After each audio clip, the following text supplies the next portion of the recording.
I, 27, female, got married to my husband Frank, 30, male, about a year ago after being together for 2 years. I've met his family plenty of times and we all used to get along until recently when he and I were visiting his parents and the conversation somehow turned to kids and I casually mentioned that I wasn't interested in being a mother. My husband and I have obviously talked about this before, and both of us are on the same page about kids, that we don't want kids. My mother in law, Sharon, 52, female, was the one who initiated the conversation at dinner that day. And when my husband and I made it known that we weren't planning on having kids ever, she tried to change our minds, especially mine. She continued to try and convince me to have kids at some point for the next couple of days until I told her that I wasn't interested and that neither was my husband. So that was it, and I didn't want to discuss this further. I made my boundaries clear, and I guess she couldn't handle it because after that, she started being really cold to me and would act weird every time I came around. My father-in-law, Ben, 53, male, didn't seem to care much, which was a relief. I did discuss Sharon's behavior with Frank, but he told me that she was just upset and would come around eventually because it's not like she had a choice. It wasn't her place to dictate whether we should have kids or not, so she could act upset, but it wasn't going to change our decision. I felt better after talking about it to Frank, and since we still had to continue visiting his parents because Ben wasn't keeping well, I decided not to make a big deal out of it and tried my best to be polite and cordial with Sharon, even though she didn't extend the same courtesy to me. Now, a few days ago, we attended the 25th wedding anniversary, and it had been organized by Frank's older brother, who's a surgeon, so he was able to throw a very lavish and fancy party and invited almost everybody that we knew, including my parents. We were all having a great time at the party, even though Sharon was giving me the cold shoulder. I wasn't particularly bothered by it and went on having fun with my husband and my parents. Then it was finally time to cut the cake, which I knew I wouldn't be able to have because it was a chocolate peanut butter cake and I had deathly allergy to peanuts or nuts of any kind for that matter. And it was a pretty nutty cake, which goes perfectly with Sharon's personality, now that I think of it. She cut the cake along with Ben and we all clapped. It was a beautiful moment. Then everybody was served with a slice of the cake, but I obviously didn't take any, and nobody questioned it since everyone was well aware of my allergies. I didn't even mind not having cake, but for some reason, as soon as Sharon saw me sitting on my own without cake, she made a huge deal of walking over to me and asking me if I wasn't feeling up to it. She told me to have a bite of her slice, which I politely declined, and I found it very weird that she was even offering me because she knew that I was allergic.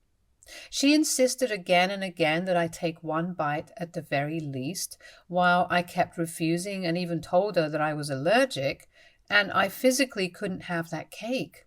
She tried to tell me that it wouldn't hurt if I had just one tiny little bite, but I wasn't willing to risk it. After almost 1 minute of back and forth, she exclaimed, "Oh, just take a bite." And before I could react, she smashed the cake into my mouth.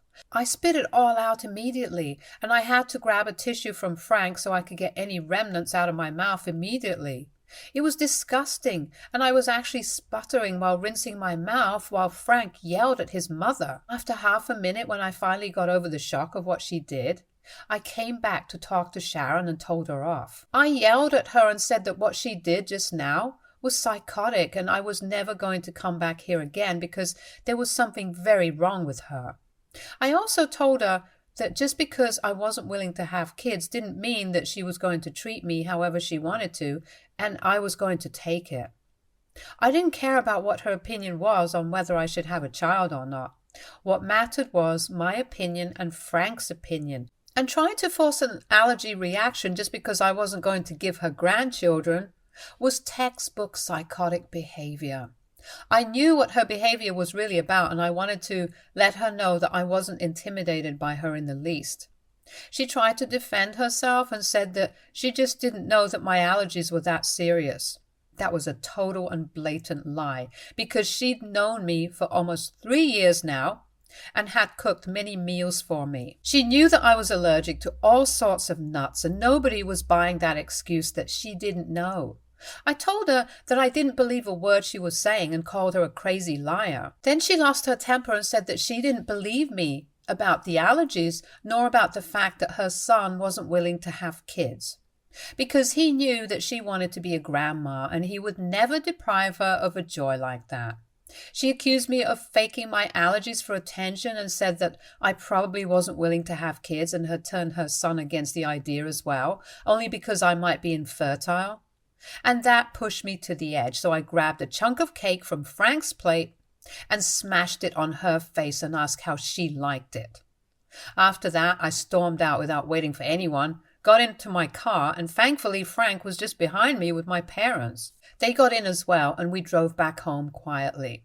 I dropped my parents at their place, and then Frank and I headed home. It was a completely silent car ride, and even after we got home, we didn't say anything to each other for an hour or so. I guess Frank was waiting for me to calm down before he came in and spoke to me. In the evening, he made me some coffee, and we finally sat together in the living room, and he brought up what had happened at the party. I started off by apologizing to him, even though it wasn't my fault, but I still felt embarrassed for acting the way I did. And he told me that it was fine because he knew that I wasn't the one to blame. He then went on to tell me that the people who'd stayed back at the party were the ones who filled him in on what happened after we left. Apparently, Sharon started crying after Frank walked out and chose to follow me instead of staying back to see her. She was playing the victim, and her family was lapping it all up, calling me the most derogatory names in the book and accusing me of trying to take Frank away from her. The only one who called her out on her BS was Ben, surprisingly, since he usually tended to stay away from family drama, especially when it involved his wife. But this time, he stood up for us and told Sharon that she had nobody else to blame but herself for Frank walking out on her, because she'd always been a control freak and couldn't stand it whenever somebody tried to do anything that didn't align with her plans. They got into a bad fight, and everybody just waited around awkwardly while they argued with each other. Sharon accused him of choosing me over her and said that he was being unreasonable, but Ben stuck to his guns and didn't back down. They just went on arguing until Frank's older brother finally broke them up, and everybody went home after that because the day was pretty much ruined. One of Frank's cousins recorded the fight, and it was nice to see Ben sticking up for us. She and a couple of other relatives are the only ones on our side right now. Frank's brother thinks that I should apologize because he believes that I overreacted, and that I shouldn't have brought up my personal grudges against Sharon on the day of their anniversary and made it all about myself. And not just him, but Sharon's family also feels the same way and is saying that I owe them an apology because the fight wasn't even about us having kids or anything else in the first place. I made it about that. They think that I shouldn't have brought it up, and if I had been that offended by Sharon trying to force me to eat cake, then I should have just walked out after that instead of retaliating and creating a whole scene. They believe that I was the reason that Ben and Sharon ended up fighting, and had I just done the right thing and walked off, then nobody would have had to deal with that fight later. Frank told his brother off and said that I wasn't going to apologize because none of this was my fault. But all of them are pretty convinced that I'm the culprit and I ruined Sharon's anniversary party on purpose and caused Ben and Sharon to fight on their anniversary. From what they told me, the two of them aren't even talking right now, since Sharon packed a few of her things and went to live with a friend of hers after their big fight. Ben hasn't even tried to call her back, so AITA for fighting with my mother-in-law on the day of her anniversary for trying to force-feed me cake? Update 1. Hey, thank you for all the comments. Frank and I are really grateful for all the support and the overwhelming number of people who commented to tell us that we are indeed not the ones at fault here. I did feel a tiny bit responsible when I learned that Ben and Sharon weren't even on talking terms after they fought, But after reading the comments, I realized that this wasn't my fault. It was Sharon's fault. She ruined her own party by making it all about me. To be precise, she didn't even make it about me. She made it about her issues with me, which is even worse because that day was supposed to be a celebration of her marriage to her husband. She chose to try and force-feed me a cake that she knew very well I was allergic to, just for the heck of it. And then when the situation got worse, she started crying and playing the victim as if she wasn't the one trying to trigger an allergic reaction, only because I told her that I wasn't going to give her grandkids. And it isn't even as if I owe her grandkids. Nobody does. She ruined her own party, period. I don't owe her anything, not an apology, and definitely not grandchildren. It's been a few days, and Frank's brother and a couple of other relatives of his have been texting him almost every day to give him unnecessary updates on how Sharon is doing, which is almost always a reminder that she's miserable and a way to tell us that we're the reason behind her misery.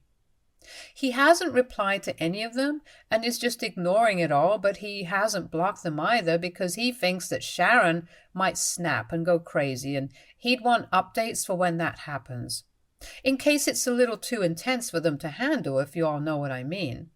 Meanwhile, Ben's been doing just fine. We went over to his place the other day to see how he's been, and he appears to be completely unbothered by Sharon leaving. He told us that for a long time he hadn't said anything to her, even though he could tell that she was becoming a little too overbearing and controlling, and could predict that at some point either Frank or I were going to snap at her. He tried to warn her several times in person, but she just never listened. And when she started crying at the party after we left, he couldn't take it because he could just see through her so clearly and knew that she was trying to gain sympathy after screwing up. So he called her out on her BS, and as usual, she couldn't handle the truth, so she left.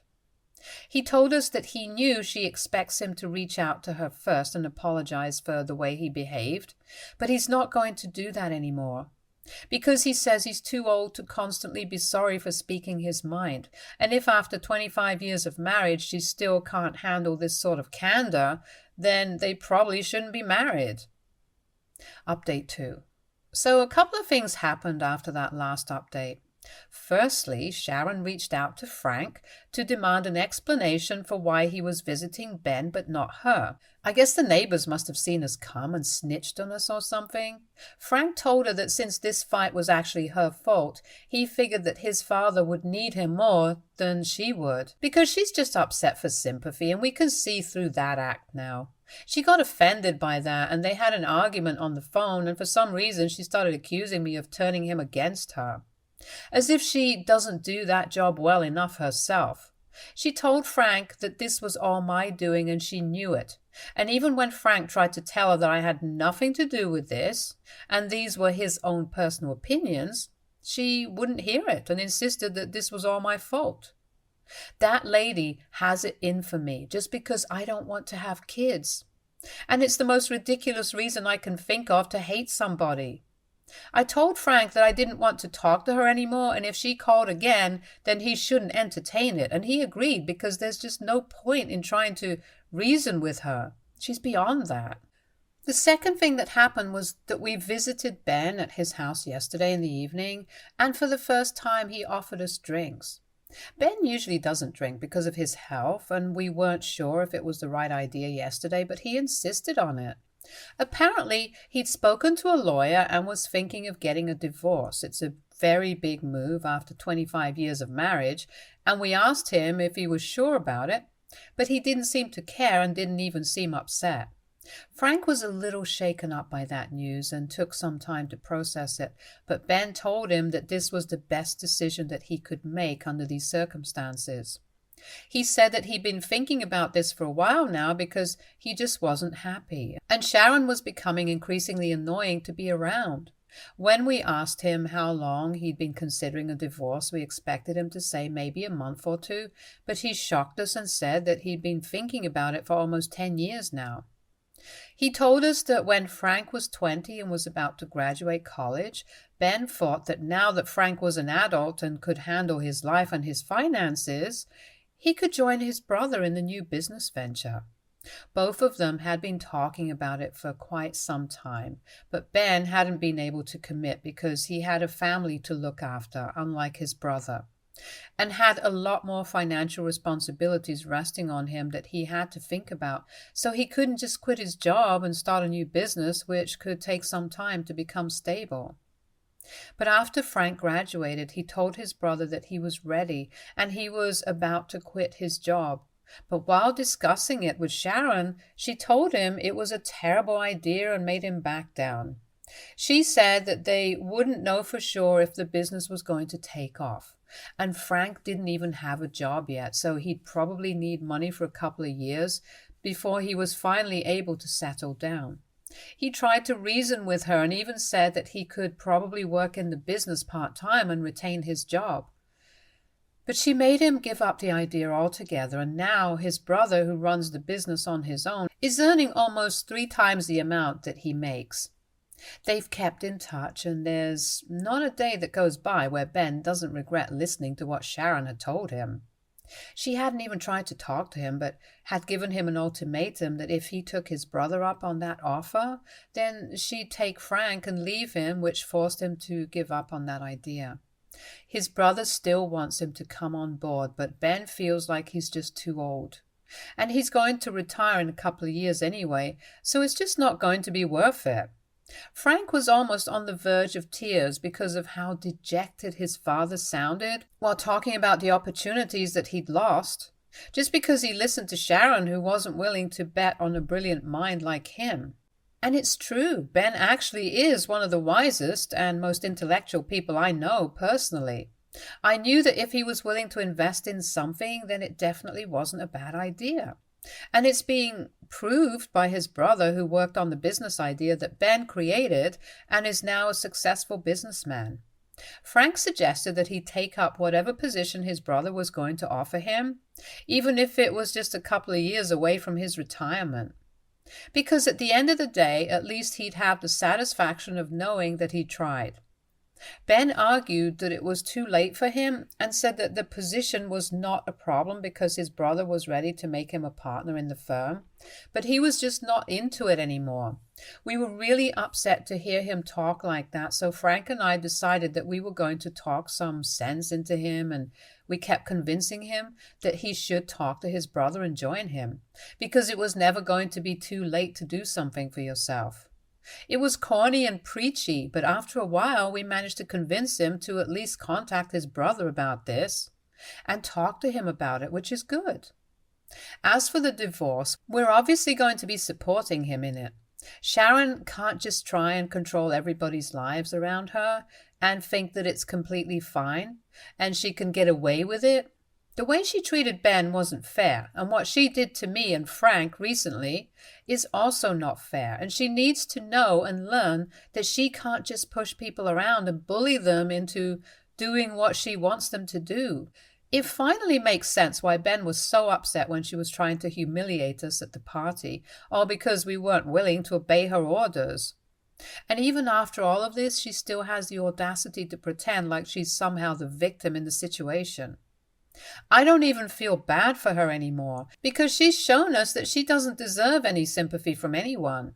And all the people who are feeding into her delusions of her being the long-suffering, tragic victim are probably just fools, or they only want drama, and that's about it. Update 3. Ben and his lawyer filed a petition today, and Frank was with them. He told me that Ben was really relieved, and they went out for celebratory drinks afterward.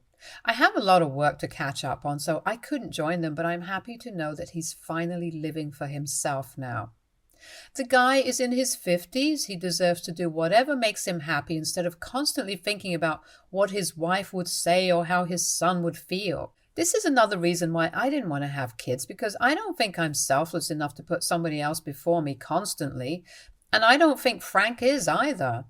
And then there are people like Sharon who are selfish and yet still choose to have kids, just so they can control them and continue to put themselves over their kids. It's been a couple of days and we haven't heard from her yet, so I guess she's giving the victim act a rest for now. Or maybe she's just planning a theatrical and dramatic comeback. Knowing her, I wouldn't completely rule the second theory out. I just hope that whatever she has to do isn't scheduled to happen before she gets served with the divorce papers. It'll be awkward if she decides to come back and Ben tells her that he wants a divorce. Frank and I have discussed the possibility of that happening, and we know that she's going to throw a fit. Either way, but it'll just be worse if she does it in person. I'm just keeping my fingers crossed that she stays away for a couple more days. Update 4. Alright, so Sharon was served with a divorce a couple of days ago, and like I said, she threw a fit. Interestingly enough, it wasn't Ben that she was upset with, but it was me. I really didn't see that coming because I didn't think there was anywhere she could make this about me, since this was between her and her husband. But I guess I underestimated her, since as soon as she was served, she decided to go online and make a post about how I'd manipulated Ben into leaving her, and now all of us were probably going to celebrate because I'd won and she'd lost. I honestly wasn't even competing with her, so I don't know where the winning-losing thing comes from. And it's pretty disturbing to think that she looked at me as a competition because she's a lot older than me and is literally my mother-in-law. It's weird. She didn't even talk to Frank or to Ben about it before she made the post, and there were like 3 paragraphs dedicated to how I was ruining her life by turning her loved ones against her. Only towards the end did she say that she was very disappointed with the other 2 as well, for falling for my manipulation and deception. It was crazy to me how everything in her life has started to revolve around me, and it's honestly kind of creepy. Frank has blocked her, and so have I, but her relatives keep texting me to tell me how evil I am. It's sad because they think it bothers me, but it only makes me laugh at how stupid they're being. Even if I actually was a master manipulator, I couldn't manipulate someone into leaving their wife unless they actually wanted to, deep down. And I guess people as stupid as them are forgetting that, because to them it's only important that they blame me and paint me as the villain. Ben has apologized for it, even though he has no reason to apologize to me because none of this is his fault. It's his soon-to-be ex-wife's. But I appreciate the fact that he's trying to be nice, since not a lot of people are built that way, especially in Frank's family. But either way, they're going to get a divorce, and blaming me is not going to change the facts. So the sooner she accepts it, the better it is for her. Frank and I are happy anyway, so if she's miserable because of that, then that's her own problem. Stay tuned for more stories from our girl relationships.